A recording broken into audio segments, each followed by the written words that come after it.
اعوذ باللہ من الشیطان الرجیم بسم اللہ الرحمن الرحیم الحمد للہ رب العالمین والصلاة والسلام علی اشرف الانبیاء والمرسلین وآلہ الطیبین الطاہرین اعوذ باللہ من الشیطان الرجیم وَلَنَبْلُوَنَّكُمْ حَتَّى نَعْلَمَ الْمُجَاهِدِينَ مِنْكُمْ وَالصَّابِرِينَ وَنَبْلُوَ أَخْبَارَكُمْ،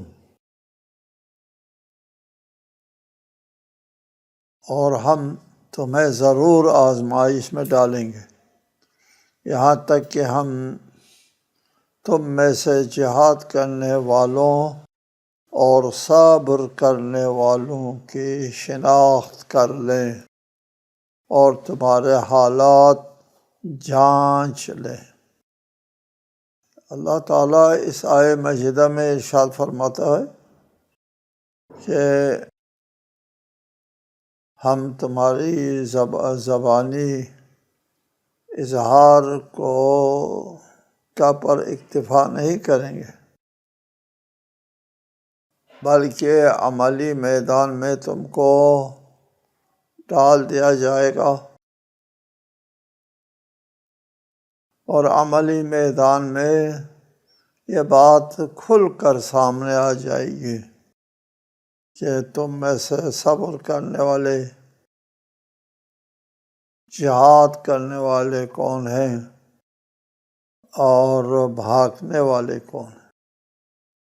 یہ دار تکلیف ہے۔ دار تکلیف میں اللہ تعالیٰ جو ہے وہ انسانوں کو آزماتا ہے، آزمائش کے ذریعے وہ عملی میدان میں ڈالتا ہے، اور عملی میدان میں اترنے کے بعد پتہ چلتا ہے لوگوں کی حیثیت کا۔ جیسا کہ دوسری جگہ ارشاد فرمایا احسب الناس ان یترکوا ان یقولوا آمنا وهم لا یفتنون، کیا لوگوں نے یہ خیال کر رکھا ہے کہ وہ صرف اطلاع کہنے سے چھوڑ دیے جائیں گے کہ ہم ایمان لائے ہیں اور وہ آزمائے نہیں جائیں گے؟ نہیں، اس پر کافی نہیں ہے۔ ایمان لانے کے جو دعویٰ ہے زبانی، وہ کافی نہیں ہوگا، بلکہ مرحلہ عمل میں اپنے آپ کو عملاً ثابت نہ کرے کہ ہم مومن ہیں۔ عملی میدان میں پتہ چلتا ہے کہ مجاہد کون ہے اور صبر کرنے والے کون ہیں اور منافقت کرنے والے کون ہیں۔ وَنَبْلُوَ أَخْبَارَكُمْ، اور اس آزمائش سے تمہارے باطن کی خبریں جو ہے معلوم ہو جائے گی۔ امتحان سے تمہارا باطن فاش ہو جائے گا، اور پھر اس کے مطابق تم سے کام کیا جائے گا، تمہارے ساتھ رویہ اختیار کیا جائے گا۔ ان الذین کفروا وصدوا عن سبیل اللہ وشاقوا الرسول من بعد ما تبین لهم الهدى لا يضر الله شيئا وسيحبط اعمالهم، یقیناً جنہوں نے ان پر ہدایت ظاہر ہونے کے بعد کفر کیا اور لوگوں کو راہ خدا سے روکا اور رسول کی مخالفت کی، وہ اللہ کا کچھ بھی نہیں بگاڑ سکتے، اور اللہ ان قریب ان کے اعمال حبط کر دے گا۔ یہ کافر لوگوں کے بارے میں اور منافقین کے بارے میں ہے، چونکہ وہ باطن میں کافر ہے۔ کفر کا اظہار کرنے والے یہود و نصارہ اور مشرکین ہیں، اور کفر کو پوشیدہ رکھنے والے منافقین ہیں۔ دونوں کافر ہیں، لیکن منافقین سے بظاہر، چونکہ وہ کلمہ گو ہوتے ہیں، بظاہر مسلمانوں کا سا بود و باش میں، معاملات میں، خرید و فروش میں، نکاح و مناکحہ وغیرہ میں، دنیاوی معاملات میں ان کو مسلمانوں کی طرح لیا جاتا ہے، لیکن عند اللہ وہ کافر ہے، بلکہ کافروں سے بدتر ہے۔ وصد عن سبیل اللہ، خود کفر بھی اختیار کرتے ہیں اور پھر کفر اختیار کرنے پر اکتفا نہیں کرتے، ان کے ساتھ مسلمانوں کو کوئی سروکار نہیں ہے۔ اگر کوئی کفر کرتا ہے، اسلام کو قبول نہیں کرتا اور پھر اسلام کے خلاف کوئی قدم نہیں اٹھاتا تو مسلمان ان کو نہیں چھیڑتے، جو ان کے ساتھ صلح و صفائی کے ساتھ رہتے ہیں۔ لیکن جو لوگ کفر کرنے کے بعد وصد عن سبیل اللہ، راہ خدا میں بھی رکاوٹیں بھی ڈالتے ہیں، طاقت استعمال کرتے ہیں مسلمانوں کے اور اسلام کے خلاف، ان کے ساتھ اسلام بھی مقابلہ کرتا ہے، ظاہر ہے۔ وشاق الرسول، اور کفر کرتے ہیں، راہ خدا میں رکاوٹیں ڈالتے ہیں اور رسول اللہ کی مخالفت بھی کرتے ہیں۔ یہ جملہ وشاق الرسول، یہ جملہ قرینہ بنتا ہے کہ یہ آیت منافقین کے بارے میں ہے۔ کافر جو کافر ہے اور مسلمان نہیں ہے، وہ رسول کی مخالفت کرتے ہیں نہیں کرتے ہیں کا سوال پیدا نہیں ہوتا، وہ تو ہے ہی سراسر مخالف رسول۔ وشاق الرسول سے قرینہ بن سکتا ہے کہ یہ آیت جو ہے وہ منافقین کے بارے میں ہے، چونکہ منافقین کی جو نفاق کی علامت ہے وہ اکثر و بیشتر مخالفت رسول سے ظاہر ہوتا ہے، ان کا نفاق مخالفت رسول سے ظاہر ہوتا ہے۔ رسول اللہ کوئی حکم دیتے ہیں، یہ لوگ جو ہے وہ اس کے اوپر عمل نہیں کرتے، رسول اللہ ان کو جہاد کے لیے بھیجتے ہیں، وہ نہیں جاتے۔ جی، من بعد ما تبین لهم الہدی، جبکہ ہدایت کا سارا راستہ ان کے لیے واضح ہو گیا۔ جی، رسول اللہ کے ہر نشست و برخاست میں روزانہ حقائق کھول کھول کر کے بیان کیا جاتا ہے، یہ قرینہ بن سکتا ہے۔ من بعد ما تبین لهم الہدی وسیحبط اعمالهم، ان کے اعمال بے حبط ہو جائیں گے۔ اگر کوئی کار خیر ان سے سرزد ہوا ہے، اس کا کوئی ثواب بھی نہیں ملے گا، اعمال حبط ہو جاتے ہیں۔ اسے سورہ مبارکہ میں اعمال کے حبط ہونے کا ذکر کافی ملے گا آپ کو۔ ہمارے فقہ اصطلاح میں اعمال باطل ہونے کا ہوتا ہے۔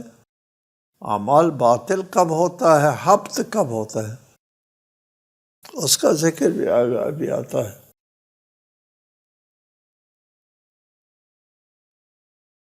یا ایھا الذین آمنوا اطیعوا اللہ واطیعوا الرسول ولا تبطلوا اعمالکم، اے ایمان والو اللہ کی اطاعت کرو، رسول کی اطاعت کرو اور اپنے اعمال کو ضائع نہ کرو۔ اب یہ خطاب ایمان والوں سے ہے، کہ اے ایمان والو اللہ اور رسول کی اطاعت کرو، اور اطاعت نہ کرنے کی صورت میں تمہارے اعمال باطل ہو جائیں گے۔ اس آیت کی ایک تفسیر یہ ہے کہ یہ آیت حیات رسول سے مربوط ہے۔ رسول اللہ اپنی زندگی میں کسی کو کوئی حکم دیتا ہے، حکم تعیینی معین شخص کو، اور زید آؤ یہ کام کرو کہتا ہے جی، تو اس وقت اس پر واجب ہے اس شخص کے اوپر وہ فوراً اس حکم کی تعمیل کرے۔ تقریباً حضرت ابی بن کعب نماز میں تھا، رسول اللہ نے ان کو بلایا تو نماز ختم کر کے آئے۔ آپ نے فرمایا آپ فوراً کیوں نہیں آئے؟ کہا نماز میں تھا، جب میں حکم دیتا ہوں تو نماز چھوڑ کے آنا ہوتا ہے جی۔ رسول اللہ کا حکم کی تعمیل اگر تعیینی طور پر خاص کر کسی شخص سے اگر کہہ دے تو وہ اس کو نہیں ٹال سکتا، اور اگر ٹالیں گے تو پھر اس کے سامنے اعمال حبط ہو جائیں گے۔ سب کیا دھرا جو ہے وہ دھرا کا دھرا رہ جائے۔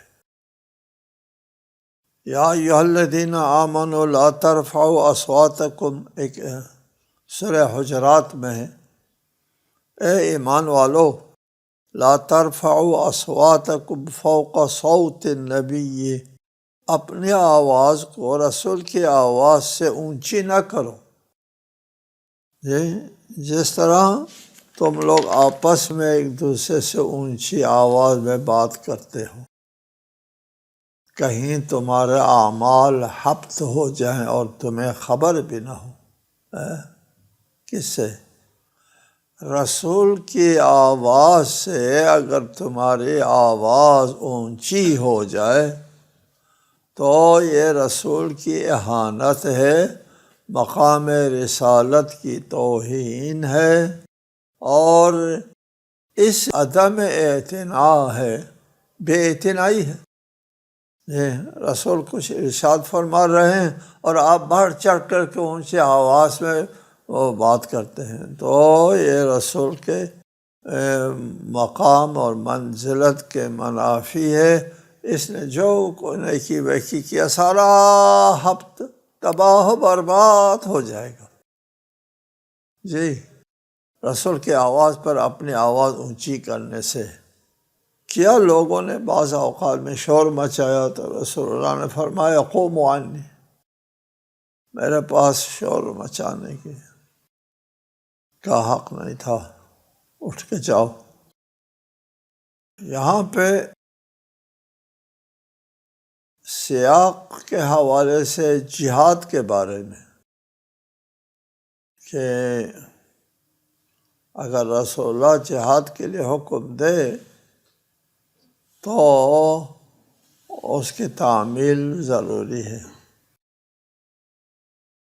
لیکن سیاق سے ہٹ کے اطلاق آیت میں خدا اور رسول کا ہر حکم شامل ہے، خواہ جہاد کا حکم ہو یا کوئی اور حکم ہو، کہ جیسے تعیینی طور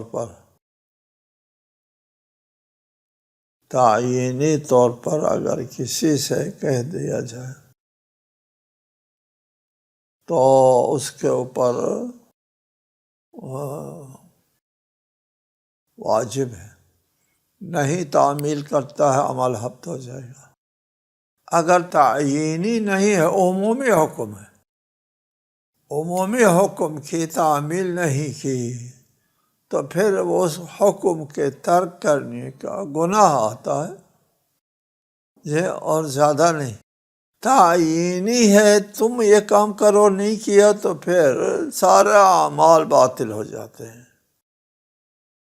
فرق ہے ایک عام حکم کے تحت کسی نے اس حکم کی نافرمانی کی، ایک عمومی حکم ہے، اس حکم کی نافرمانی پر گناہ آتا ہے، لیکن اگر رسول اللہ نے خصوصی طور پر کسی سے کہا اور نام لکھ کر بلایا، اس کو بلایا تو وہ نہیں آتا ہے جی، پھر بلایا نہیں آتا ہے، کیوں نہیں آتا ہے؟ کھانا کھا رہا ہے، تو پھر اعمال یہاں سارا حبط ہو جائے گا۔ اور رسول اللہ نے فرمایا لا اشبع اللہ بطنہ، خدا اس کی شکم سیر نہ کرے کبھی۔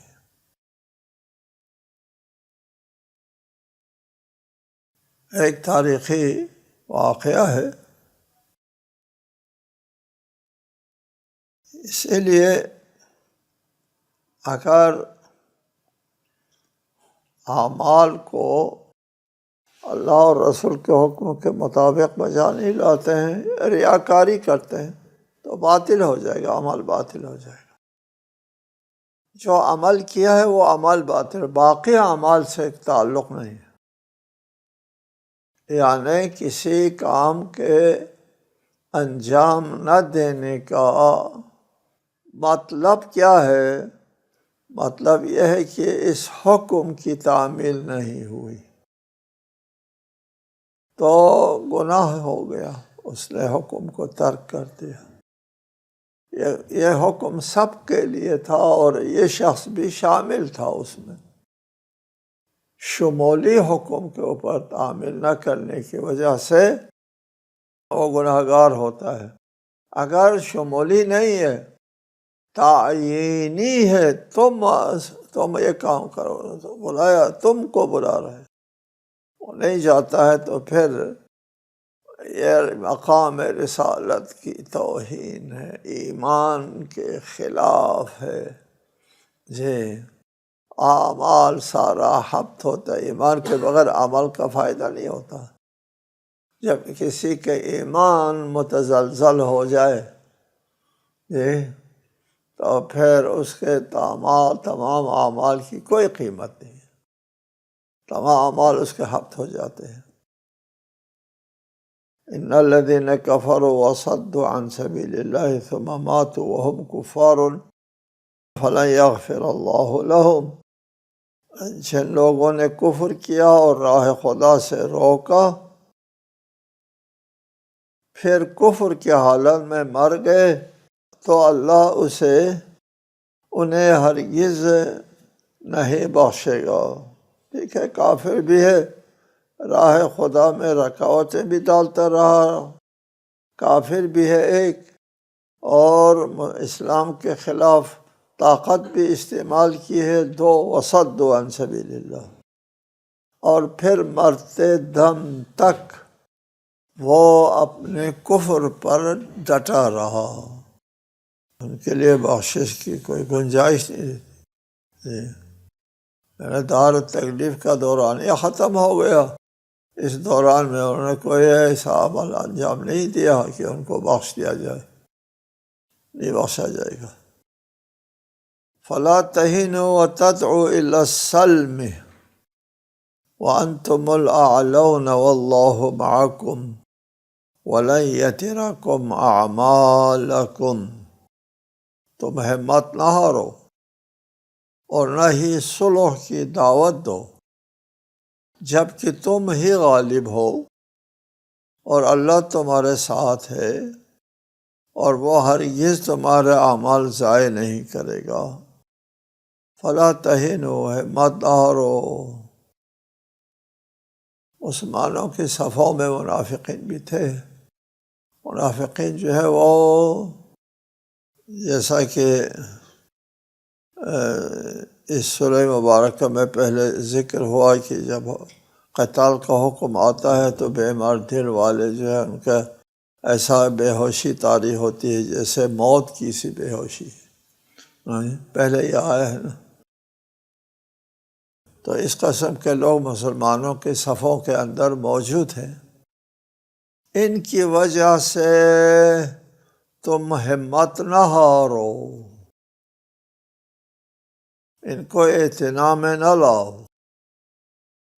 وَتَدْعُوا إِلَى السَّلْمِ، اور صلح کی سفارش نہ کرو، صلح کی دعوت نہ دو۔ ادھر صلح کی دعوت نہ دو کہا ہے،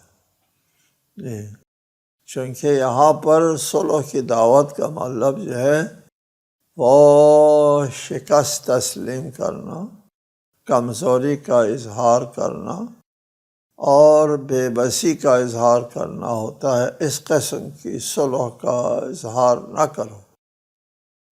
البتہ ایک صلح ہے کہ اس میں فریق مخالف آمادہ ہے صلح کے لیے، وَإِن جَنَحُوا لِلسَّلْمِ فَاجْنَحْ لَهَا، اے رسول اگر وہ صلح آشتی کی طرح مائل ہو جائیں تو آپ بھی مائل ہو جائیں۔ جی وہ اس صورت کے لیے صلح ٹھیک ہے، لیکن کمزوری دکھانے کے لیے صلح کی دعوت نہ دو۔ وَتَدْعُ إِلَى السَّلْمِ وَأَنْتُمُ الْأَعْلَوْنَ، اور تم ہی غالب و سربلند ہو۔ تم فکر نہ کرو، پریشان نہ ہو، فتح تمہاری ہوگی، تم ہی غالب آئیں گے۔ تمہارا تصور حیات، تمہاری تو قوت و طاقت، منطق اور دلیل تمہارے پاس، اور ہر اعتبار سے تم سر بلند ہو۔ جی وانتم الاعلون، ہر اعتبار سے تم سر بلند ہو۔ کس اعتبار سے تمہارے اندر کمزوری ہے؟ کوئی کمزوری نہیں۔ جی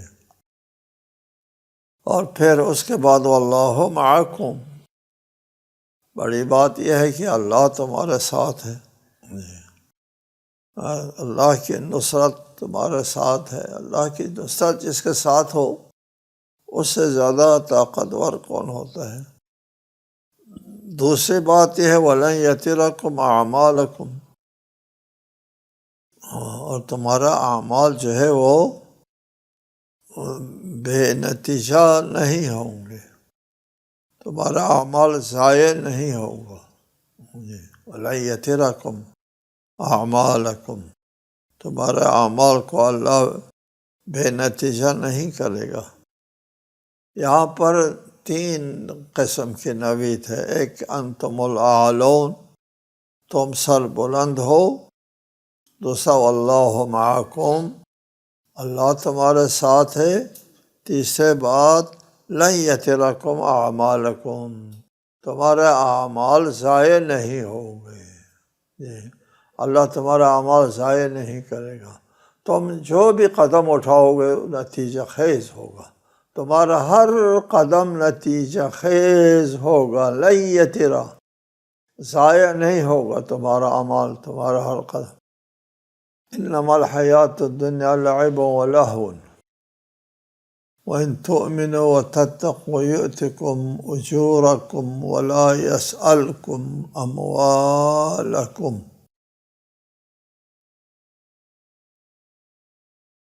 بے شک دنیاوی زندگی تو بس کھیل اور فضول ہے، اور اگر تم ایمان لے آؤ اور تقوی اختیار کرو تو اللہ تمہارا اجر تمہیں دے گا اور تم سے تمہارا مال طلب نہیں کرے گا۔